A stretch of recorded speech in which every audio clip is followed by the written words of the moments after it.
Have you ever had that moment where you're reading something in English and it's like totally clear in your head, Yeah. but then you try to actually speak Uh-huh. and the words just vanish, It's like they disappear? like you've got this mental block, right? A total freeze up, That yeah. there's just so many people. I know, right? That feeling of being afraid to speak English is exactly what we're diving into today. It's a good one. Yeah, and we've got this awesome video from the English Leap podcast to guide us. Oh, it's a gold mine, honestly. Right. I mean, they've got these stories from English learners, actual tips, and even explanations of some tricky vocabulary. Super practical, yeah. It's like they give you this whole picture of like what causes this fear, and then more importantly, how to actually deal with it. Exactly, like how to move past it. Yeah, and what really stood out to me was just how many different parts of this fear there are. Like all the different layers. Yeah, exactly. And they don't shy away from any of it. They go from that initial, like, oh my God, I can't speak feeling. Panic. Yes. To like actual strategies you can use, like That you today. can start using right away. Right. So our mission, and I'm telling you, listener, this is for you. Absolutely. We want to break down why this fear exists. Yeah. But even more importantly, we're giving you the tools to actually like build your confidence up. That's the key takeaway here. Yeah, for sure. All right, so let's jump right in. Let's do it. Let's talk about that feeling, that frozen feeling. Oh, yeah. One of the first things they talk about in the video is, you understand English perfectly fine. Right. Like you can listen to someone, you get what they're saying. Totally. When it's your turn to talk, Oh. it's like your brain disconnects. Oh, yeah. The words just won't come out. It's the worst, honestly. It is. And they even had this comment from one of their listeners. Oh, yeah. What was her name? Lisa. Yeah, Lisa, and her description was so perfect. I know. I remember it. She said it was like juggling spaghetti. Oh, my gosh. Isn't that such a great way to put it?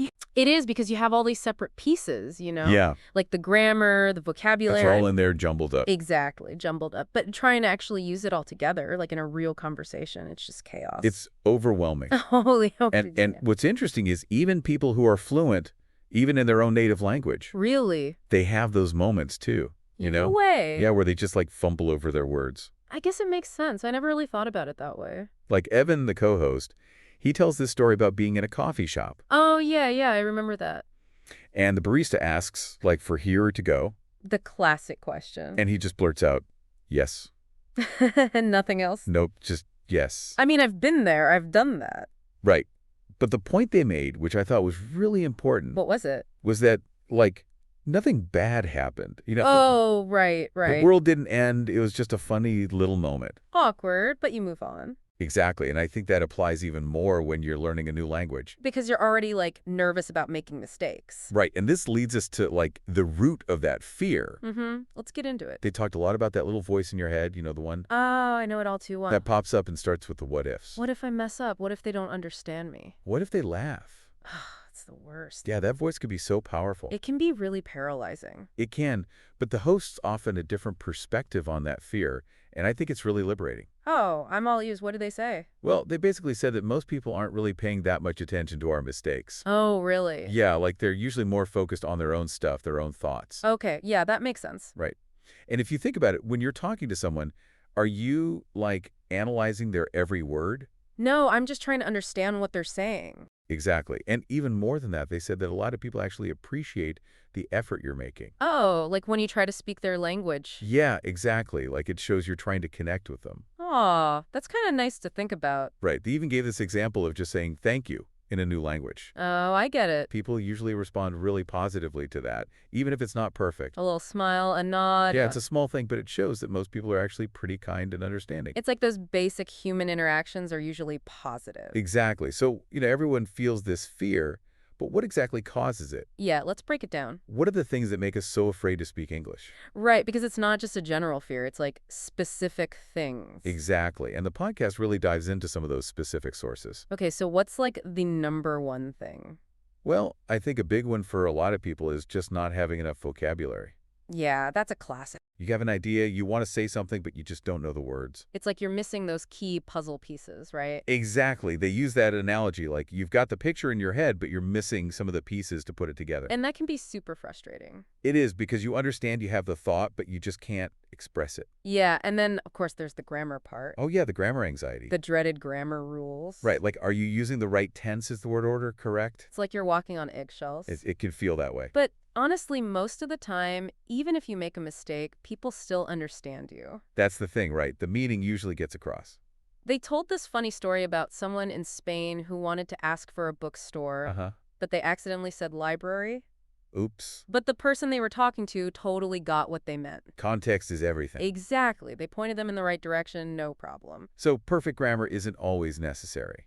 It's reassuring to know that, But, sometimes the fear comes from a more personal place, oh yeah, like those bad experiences. right? Where something happened that really shook your confidence. Yeah, they told the story about their friend who got laughed at for using the wrong word. Oh, It no. was in an English class, which is like the worst place for that to happen. I know. You're supposed to feel safe to make mistakes in a class. Exactly. But that experience was so bad that their friend just stopped speaking English for months. That's awful. It shows how damaging those kinds of negative interactions can be, And it highlights how important it is to create supportive learning where environments. people feel comfortable to make mistakes. Yeah, because mistakes are part of the process. Absolutely. And even if you've had a bad experience, it doesn't have to define your whole language journey. You can always start fresh, find new positive experiences. That's the key. Okay, and then there's this other thing that can really hold you back. Oh, you mean perfectionism. Yes, the idea that if it's not perfect, you shouldn't even try. If you can't say it perfectly with the perfect accent, just don't say it at all. It sounds good in theory, but it's so counterproductive. It is. It basically prevents you from even trying. And if you don't try, you can't improve. Exactly. It becomes a self-fulfilling prophecy. Yeah. And you know what was really interesting is how they talked about mistakes. Yeah, they had a really positive spin on it. It wasn't like mistakes are bad. It was like mistakes are actually good. Like they're steps forward. Yeah, like they show you what you need to work on. And they had this funny example, remember? Oh, yeah, about someone learning Italian And they accidentally said, I eat books. instead of I read books. But the person they were talking to just laughed and corrected them. And that's how you learn, right? Through those real-life interactions. Like, making mistakes is inevitable, but it's also how we grow. It's all about how you view it. Like, are they failures or are they opportunities? Exactly. Shifting that mindset is so crucial. It's about seeing those mistakes as part of the process, not the end of the world.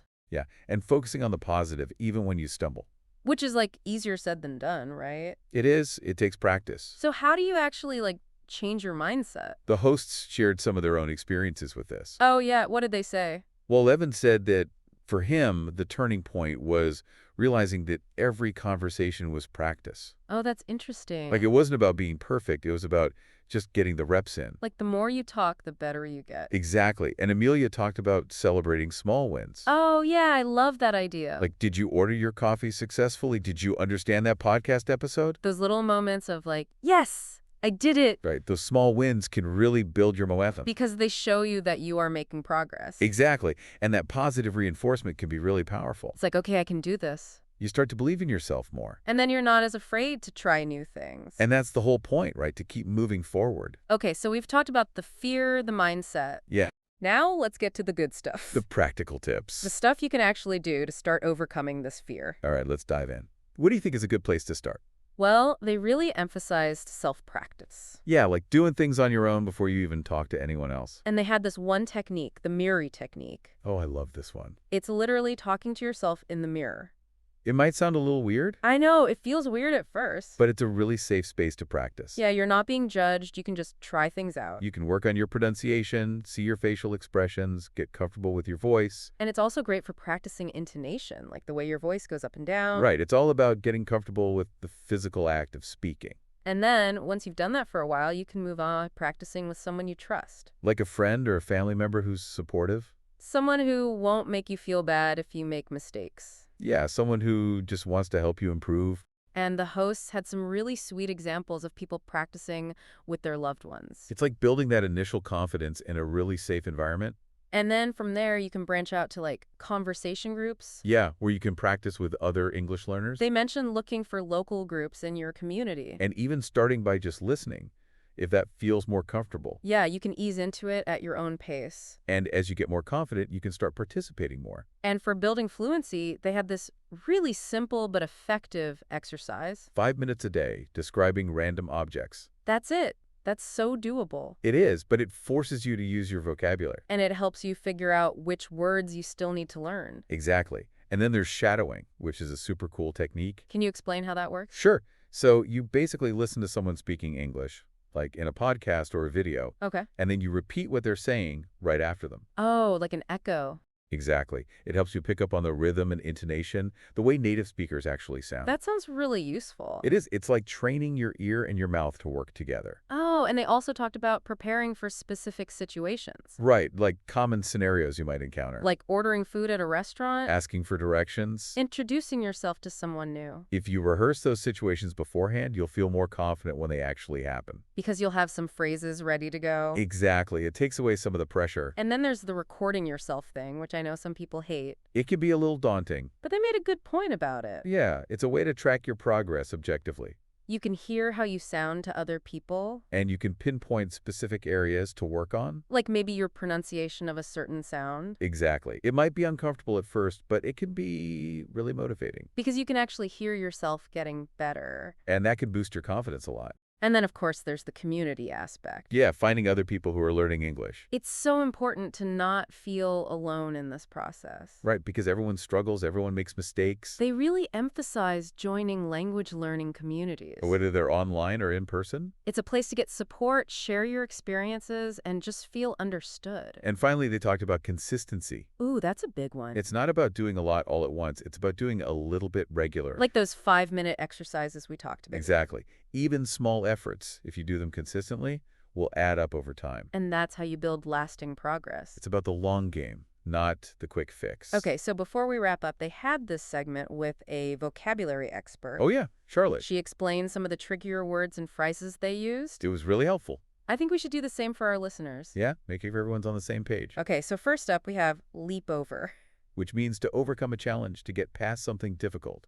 Like she leaped over her fear of public speaking. Next is relatable. Which means something that's easy to understand or connect with because it's like similar to your own experience. Like his story about being afraid to speak was so relatable. Then there's judgment. Which means an opinion or criticism about someone or something. Like she was afraid of judgment from her classmates. And then we have analogy. An analogy is a comparison between two things to help explain something. Like he used the analogy of a puzzle to describe language learning. Next up is perfectionism. Which is the desire to be perfect, to not make any mistakes. Like her perfectionism prevented her from speaking freely. And then there are roadblocks. Which are obstacles that get in the way of your progress. Like he encountered several roadblocks on his language learning journey. Shift perspectives means to change the way you think about something. Like she shifted her perspective on making mistakes. Mindset is your general attitude or way of thinking. Like he developed a growth mindset about language learning. Shadowing is that technique where you repeat what someone else is saying. Like she practiced shadowing native speakers to improve her pronunciation. Rehearse means to practice something beforehand. Like he rehearsed his presentation several times. And lastly, consistency. Which means doing something regularly without giving up. Like, consistency is key for making progress in language learning. Phew, we got through them all. Yeah, thanks for helping with that. No problem. So, just to sum up what we've learned from the English Leap podcast. It all comes down to this. Fear of speaking English is totally normal. Yeah, it's something almost everyone experiences. And there's so many reasons why it happens, like fear of judgment, not knowing enough words, worrying about grammar. All valid concerns. But the good news is there are tons of practical things you can do to overcome it. That's the key takeaway, right? It's not a hopeless situation. Exactly. You can practice on your own, with a friend, in a group. You can celebrate your small wins, shift your mindset, and embrace those mistakes. It's all about finding what works for you. So, listener, we challenge you to think about which of these strategies resonates with you the most. Yeah, pick one or two and try them out. See how they feel, see if they make a difference. And here's a final thought for you to chew on. Think about a time when you felt hesitant to speak English. Like a real-life situation where you wanted to say something but didn't. Now, with all this new knowledge, how would you approach that situation differently? Because learning a language isn't just about speaking perfectly. It's about building your confidence. It's about connecting with others. It's about opening yourself up to new possibilities. And that's something worth striving for.